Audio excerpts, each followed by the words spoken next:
Les ingénieurs pensent pouvoir concevoir un avion plus performant et moins polluant en améliorant son design, à savoir en plaçant une sorte de ventilateur à l'arrière de son fuselage.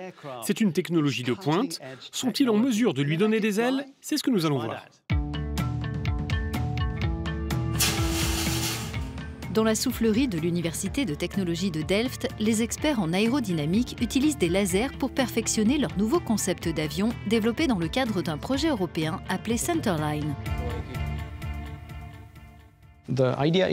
L'idée, c'est que l'avion ait 3 moteurs au lieu de 2, donc un à l'arrière et 2 ici. Ces moteurs fourniront l'électricité qui est nécessaire pour alimenter ce ventilateur associé à un moteur électrique ici. L'innovation majeure de ce projet, c'est la manière dont l'air qui est entraîné par l'avion le long de son fuselage est accéléré par le ventilateur situé à l'arrière pour créer de la poussée.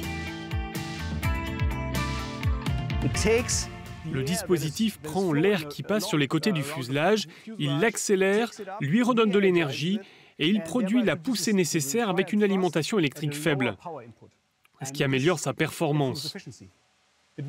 Cela nous permettra de réduire les émissions de gaz à effet de serre, essentiellement les rejets de CO2, d'oxyde d'azote, etc. Cette technique est déjà utilisée sur les bateaux et les sous-marins. Mais les expériences dans la soufflerie ont montré l'intérêt que peut avoir l'ajout d'un grand ventilateur à l'arrière du fuselage d'un avion de ligne moderne. Quand on conçoit ce type de design qui est différent des designs conventionnels, il faut penser à l'interaction forte qui existe entre le système de propulsion et la surface aérodynamique. C'est vraiment important, il ne faut pas l'oublier lors de la phase de conception.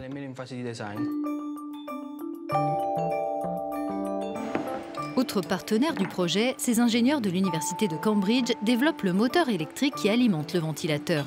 Placer ces pales dans l'air turbulent à l'arrière de l'avion nécessite de renforcer leur solidité. À son arrivée à l'entrée du moteur, l'air est très déformé. Ce qui veut dire qu'il n'est pas uniforme, il ne se déplace pas à une vitesse uniforme. Et le moteur a parfois tendance à caler. Donc on doit améliorer le design de nos pales de ventilateur pour prévenir les risques de défaillance. Et au-delà de ça, on doit avoir une meilleure performance pour réduire la consommation de carburant pendant le vol.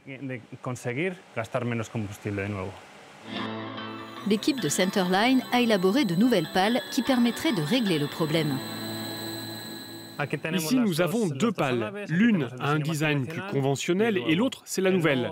Celle-ci a une forme qui est davantage tridimensionnelle. Elle est beaucoup plus incurvée, ce qui devrait nous aider à gérer ces distorsions dans le flux d'air et à récupérer la performance que nous perdons avec l'air qui circule plus lentement. Les ingénieurs prévoient des économies de carburant de l'ordre de 3 à 6%, voire 11%, ce qui signifierait d'importantes réductions d'émissions lors des vols long courriers. On estime que notre concept pourrait s'appliquer aux gros avions.